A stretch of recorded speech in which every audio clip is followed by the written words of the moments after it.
evening and welcome to NTD News. I'm Stephanie Cox. Here are today's top stories. Thousands are without power and millions are under winter weather warnings as a powerful nor'easter hits the East Coast. And California sees another round of floods. President Biden rolling out expansive gun control measures while visiting California. What's in his latest executive order and how Republicans are reacting.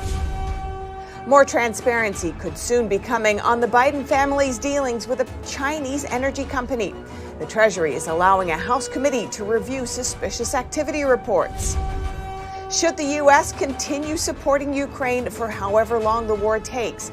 Potential contenders for the 2024 Republican presidential field give their take on it. And the death toll from Cyclone Freddy continues to rise in southern Africa. It's one of the most powerful storms ever recorded in the southern hemisphere.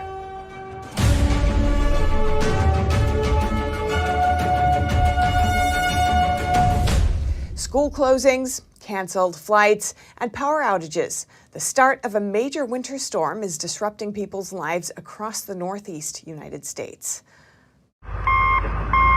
The first nor'easter of the season started hitting Northeast states Monday night, bringing heavy snow, strong winds, and coastal flooding. More than 20 million people were under winter weather alerts Tuesday. The Weather Prediction Center says New England and the northern parts of the mid-Atlantic region could see 6 to 18 inches of snow. Wind speeds could reach 45 to 65 miles per hour. More than 25 million people were under high wind alerts Tuesday, including those in Boston, Baltimore, and Philadelphia.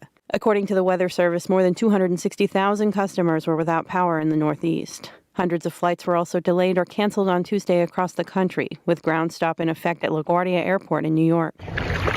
Over on the West Coast, California is also bracing for severe weather conditions. An atmospheric river slammed Northern California on Monday and took aim at Central and Southern California on Tuesday. About 30 million people across the state were under flood alerts. It's the 11th atmospheric river to hit the West this season. The two areas of most concern are along the Central California coast between Monterey and Santa Barbara counties. Officials have issued an evacuation alert in parts of these counties. 40 of the state's 58 counties were under a state of emergency. Around 600 Californians are taking refuge in shelters. Forecasters say the atmospheric river should begin to taper off by Wednesday. Reporting by Allison Lee, NTD News. And Ohio is suing Norfolk Southern over the train derailment that released toxic chemicals in East Palestine last month. State Attorney General Dave Yost accuses the company of negligence in a 58-count suit filed in federal court today.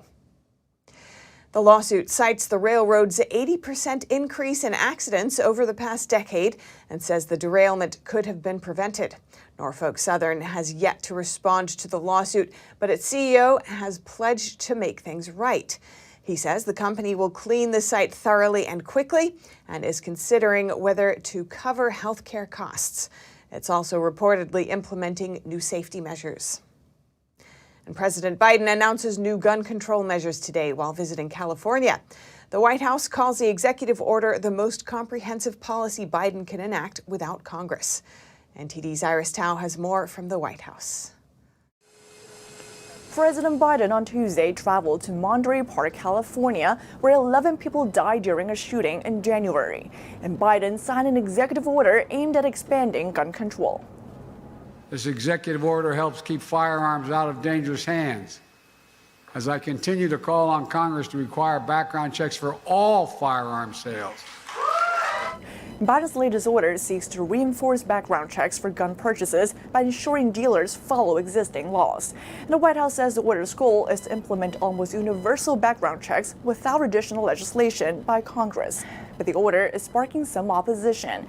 A spokesman for the nonprofit Gun Owners of America tells me that he believes the order will impact law-abiding citizens. Executive order literally wants to redefine what constitutes as engaging in business.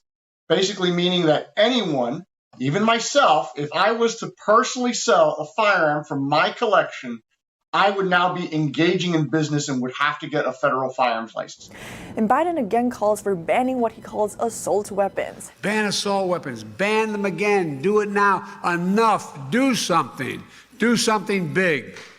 Such measures are unlikely to pass in Congress, especially with Republicans controlling the House and Democrats holding a narrow majority in the Senate.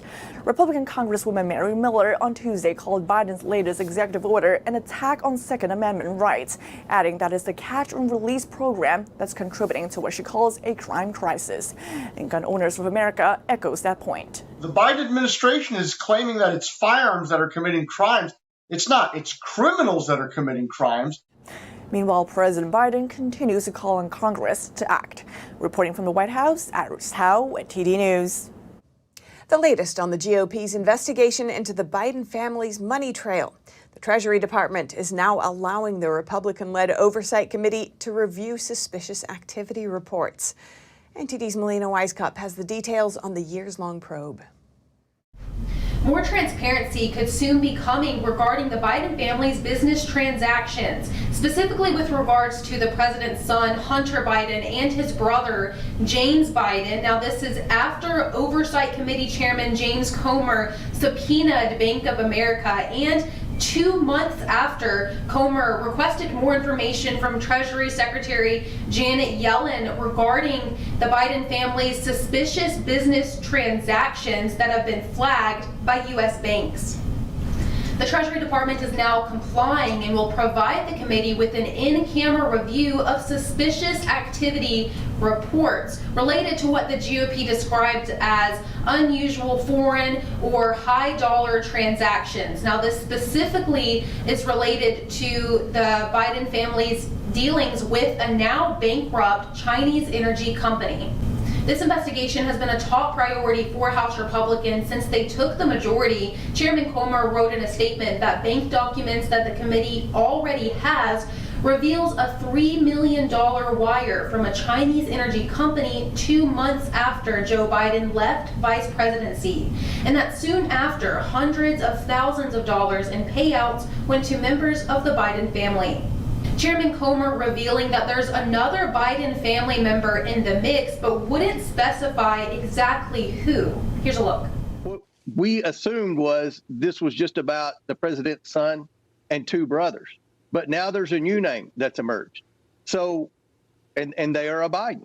The president has denied any involvement in his son's overseas business dealings, and Democrat ranking member on the Oversight Committee, Congressman Jamie Raskin, accused Chairman Comer of using his authority in hopes of attacking the president and boosting former President Trump's re-election efforts. And Chairman Comer pushes back, saying that he has not spoken with Trump about this investigation, arguing that it's purely about protecting national security. Now, Comer also recently subpoenaed a Treasury Secretary official requiring him to testify for an interview, although since the Treasury has now agreed to comply with the committee by providing them with these suspicious activity reports, that interview is now postponed. Reporting in Washington, D.C., Melina Weisskopf, NTD News. The Federal Reserve is reviewing Silicon Valley Bank after its crash. Now, reports indicate that numerous federal agencies are investigating America's second largest bank failure. The Federal Reserve announced on Monday that it's launching a review into the supervision and regulation of Silicon Valley Bank, or SVB. The statement reads, "We need to have humility and conduct a careful and thorough review of how we supervised and regulated this firm and what we should learn from this experience." A person familiar with the matter reportedly told the Washington Post that the Justice Department is investigating the issue as well. SVB in 2018 lobbied to change the rules for banks handling less than $250 billion. It argued that they shouldn't be considered systematically important. This freed them from capital requirements and other obligations. Former President Trump signed off on that bill. Unfortunately, the last administration rolled back some of these requirements. I'm going to ask Congress and the banking regulators to strengthen the rules for banks to make it less likely this kind of bank failure would happen again. Biden added that he'll try to strengthen the rules for small banks. Senator Manchin on Tuesday said that he's partly open to that idea. I'm open to making adjustments that'll still allow the small community and rural areas to still function without over-regulating to the standpoint where they can't participate or they go out of business. You can make an over-regulation to the point where they just can't function. and you got to be careful of that. Meanwhile, shareholders are bringing a class action lawsuit against SVB's parent company, its CEO, and its chief financial officer. It alleges that some of SVB's financial reports didn't fully account for warnings from the Federal Reserve about interest rate hikes. The suit also claims that SVB failed to disclose that, if its investments were negatively affected by rising interest rates, it was particularly susceptible to a bank run. Meanwhile, Florida Governor Ron DeSantis is blaming politics for the crash, saying SVB was so concerned with DEI and politics and all kinds of stuff. I think that really diverted from them focusing on their core mission. The government review of the crash is scheduled to be released on May 1st. Reporting by Arian Pastar, NTD News. Turning now to international news, Russian President Vladimir Putin says Russia is now fighting for its very own existence. So should the U.S. continue supporting Ukraine for however long the war takes? Trump and DeSantis give their take on it. NTD's Jason Perry has that story. On Tuesday, a Russian airstrike hit an apartment building in the Ukrainian city of Kramatorsk. Ukrainian officials said at least one person was killed and 7 were injured. Kramatorsk is located about 30 miles northwest of Bakhmut, which is now home to the deadliest infantry battle in Europe since World War II. Also on Tuesday, Russian President Putin said what was at stake in Ukraine was Russia's very existence as a state. Ukrainian soldiers say that Russian troops continue to keep coming in waves, and Russia appears to be in it for the long run. Russia's defense minister Sergei Shoigu visited one of the top missile factories, and he ordered them to double the production of high-precision rockets, according to Russia's state-run media. And precisely, therefore, we hope that the obligations that you assumed in 2023 will be fulfilled under the program in 2024. And looking on to 2024, Fox News asked a potential 2024 Republican presidential field if helping Ukraine fight Russia is a vital U.S. interest. Former President Trump answered, no, but it is for Europe, but not for the United States. That is why Europe should be paying far more than we are, or equal. And he said if he were president, he'd end the war in 24 hours or less. Florida Governor Ron DeSantis also said that the war isn't a vital U.S. interest. He also added this: the U.S. should not provide assistance that could enable Ukraine to engage in offensive operations beyond its borders.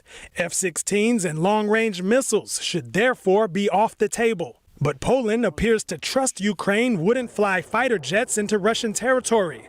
The Polish Prime Minister said they may send MiG-29 fighter jets to Ukraine in 4 to 6 weeks. And later on Tuesday, a Russian fighter jet made physical contact with a U.S. military drone over international waters over the Black Sea. The Pentagon explains. What we saw, again, were fighter aircraft dumping fuel in front of this UAV, and then getting so close to the aircraft that it actually damaged the propeller on the MQ-9. We assess that it likely caused some damage to the Russian aircraft as well. And he said the State Department is raising concerns over the incident directly with the Russian government. Jason Perry, NTD News. Now turning our attention to Africa. The death toll from Cyclone Freddy is climbing into the hundreds. It ripped through southern Africa this past weekend for the second time in a month. As of Tuesday, the total death toll from Cyclone Freddy has reached over 220 in Malawi, Mozambique, and Madagascar. Malawi reported the most deaths, 190. Cyclone Freddy is one of the most powerful storms ever recorded in the southern hemisphere. It first made landfall in Mozambique late last month and hit the region again last Saturday. It was too bad in the night, but now that it is daytime, I can feel the loss. I have never seen something terrible like this. My neighbors' houses are all gone. The family members are gone. They are missing. In some instances, the father is alive, but the wife and the children are gone. Malawi's second largest city and commercial hub is among the most hard-hit areas. Communication networks and electricity supplies in the storm area have been cut. Severe flooding and rain damaged roads and bridges, hampering rescue efforts. The child was stuck up to her head in the mud. She was crying for help. Even though the water was very strong, we managed to cross and rescue her. It was very difficult, but we managed to pull her out. Authorities in Malawi say over 500 people have been injured and dozens are missing. More than 22,000 people there were seeking shelter. Forecasters say Cyclone Freddy could sweep through Mozambique again, bringing more wind and rain. According to the World Meteorological Organization, it could be the longest-lasting tropical cyclone ever. Coming up, a New York regulation struck down as unconstitutional. But now that ruling is being appealed. Dubbed the quarantine camp regulation, how could it affect you? And we examine some of the legal arguments in the case. And in soccer, the World Cup in Qatar had a thrilling ending, yet the overall games were scarred by reports of hundreds of human rights abuses that have left some asking, will anyone pay? We'll have that and more coming up.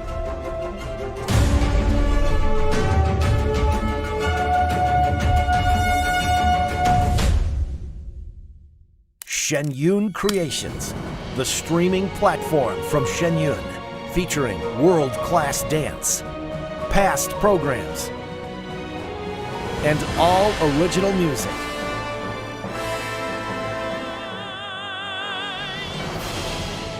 Masterclasses, behind the scenes, comedy, and more. Explore shenyuncreations.com.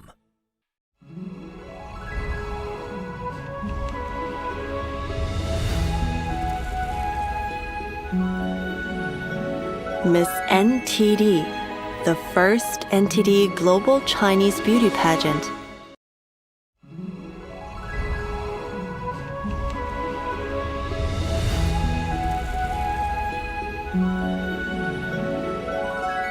Miss NTD, let's make history together. Mysteries of life.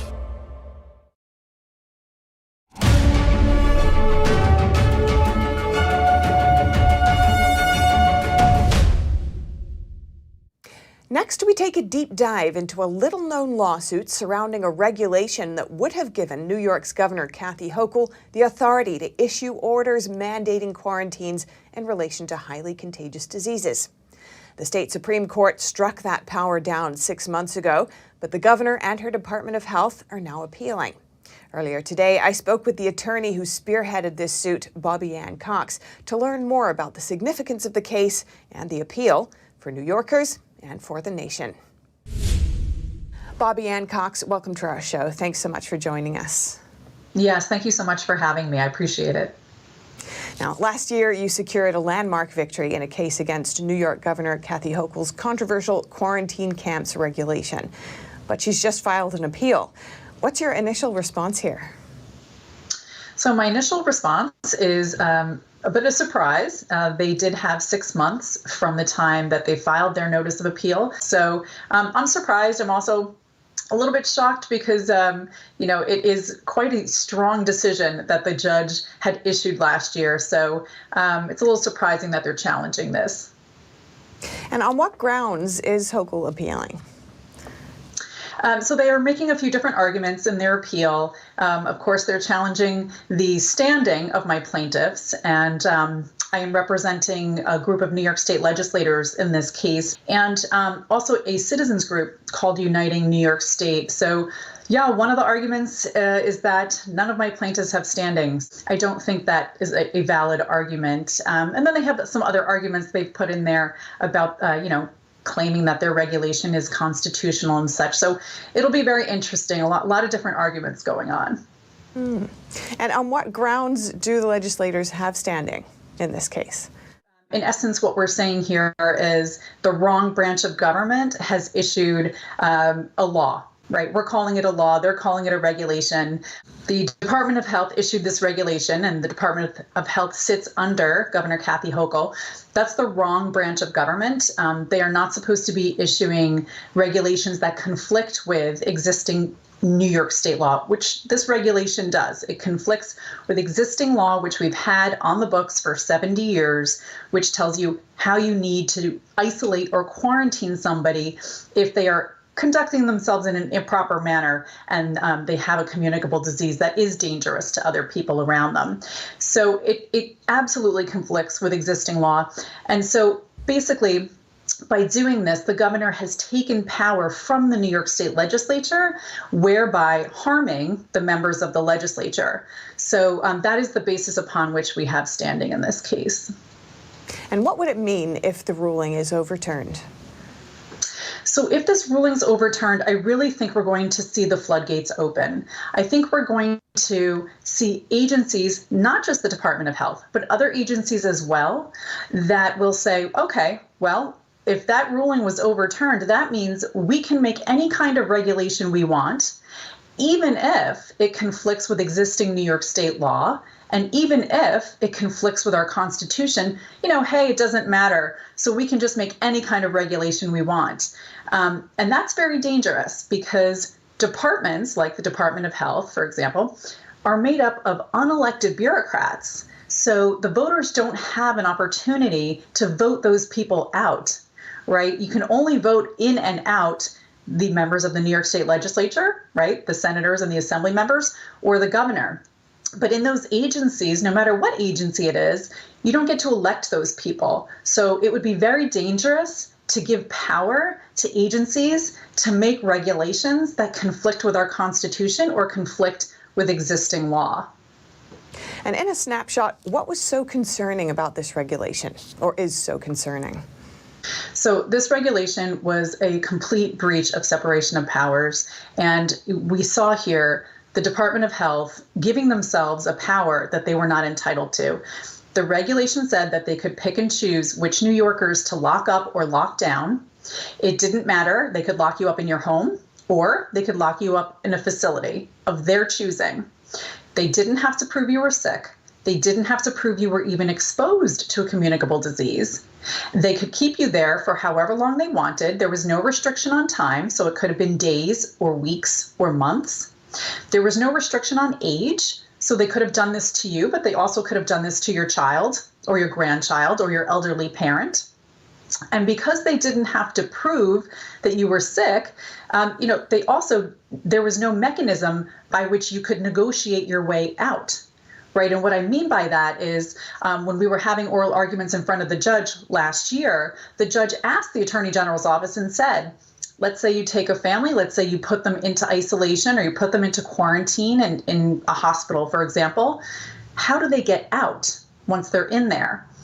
And there was a pretty heavy pause by the Attorney General's office. And then finally they said, well, I guess they could hire a lawyer and then they could just sue. Right. So it was very clear that this regulation didn't have any sort of due process protections built into it. And there was this unbridled power that would allow the government, the Department of Health, to just pick and choose which New Yorkers to lock up or lock down with no proof you're sick. There were many other provisions in there that were pretty scary, actually. I mean, they could have used the police to enforce their orders, which means you could have gotten a knock on your door from the police or the sheriff, saying, I'm sorry, you need to come with me. I have an order from the health department. They had doctors, they had a provision that doctors were supposed to report their patients to the health department if they believed they possibly had a communicable disease. There were a lot of parts in this reg which were not just shocking, but highly unconstitutional. So we knew we had to bring a lawsuit and get it struck down, and we did. And now the governor and the attorney general want to try and overturn that. Finally, what can concerned Americans do to help protect their constitutional rights in this case? Yeah, so it is really important that people know what's going on. This case last year got very little public media attention. A lot of New Yorkers didn't know this case was going on. They didn't know even once we won the case. So I think if people can, try and spread the word about this and help generate some sort of a buzz amongst their communities about this, it really is important. We do have a webpage that's set up specifically about this lawsuit. If people want to get more information, if they want to read the judge's decision from last year, and the website is www.unitingnys.com/lawsuit. There's a lot of information there, even flyers that you can download and post on your social media to help raise awareness about the case. There's a donate button. I am handling the case pro bono. So we do, if people can donate, we do appreciate that. But really, to get involved, I think people need to spread the word, because this is not something that should be secret. Everybody should know that Governor Hochul wants this power back, and her Department of Health, and they're not entitled to it. That's the wrong branch of government. All right. Thank you so much, Bobby Ann Cox, New York attorney. Really appreciate your time. Thank you so much for having me. I appreciate it. And now over to sports news. Here's NTD's Dave Martin with today's top stories. Thank you, Steph. Purdue center Zach Edey was named a first-team All-American today, the lone unanimous pick on the 5-person team. The 7'4" Edey ranked 6th nationally in scoring and 2nd in rebounding, while leading the Boilermakers to a conference title. Edey, who was also named the Big Ten's Player of the Year, was joined on the first team by Trace Jackson Davis of Indiana, Kansas forward Jalen Wilson, Houston guard Marcus Sasser, and freshman Brandon Miller of Alabama. Meanwhile, Detroit Mercy guard Antoine Davis, who led the NCAA in scoring this season while finishing his career just 3 points shy of Pete Maravich's all-time scoring record, was named honorable mention. And in soccer news, a petition with more than 1 million signatures is calling for FIFA to compensate migrants who suffered human rights abuses while working on the World Cup in Qatar. Human rights groups Amnesty International and Avaaz delivered it as FIFA meets in Rwanda this week. FIFA reportedly made more than $7 billion from the 2022 World Cup cycle. Meanwhile, a Qatari official previously reported that there were between 400 and 500 deaths during the construction of the buildings, though the true number remains unknown due to a lack of an investigation. And for your sports viewing schedule tonight, the NBA has 8 games on, featuring reigning MVP Nikola Jokic and the Denver Nuggets, who've actually lost 3 games in a row, but still lead the Western Conference. They play at Toronto.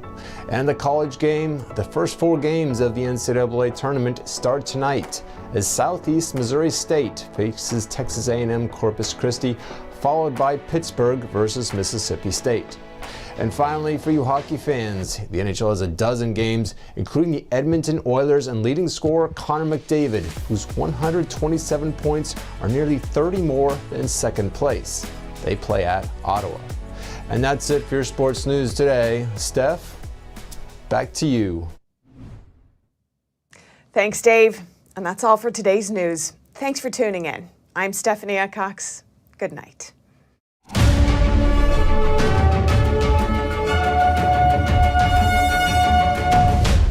Thanks for watching us on YouTube. Did you know YouTube only keeps selective videos on its platform? So if you want to make sure you get the full picture, just subscribe to our newsletter.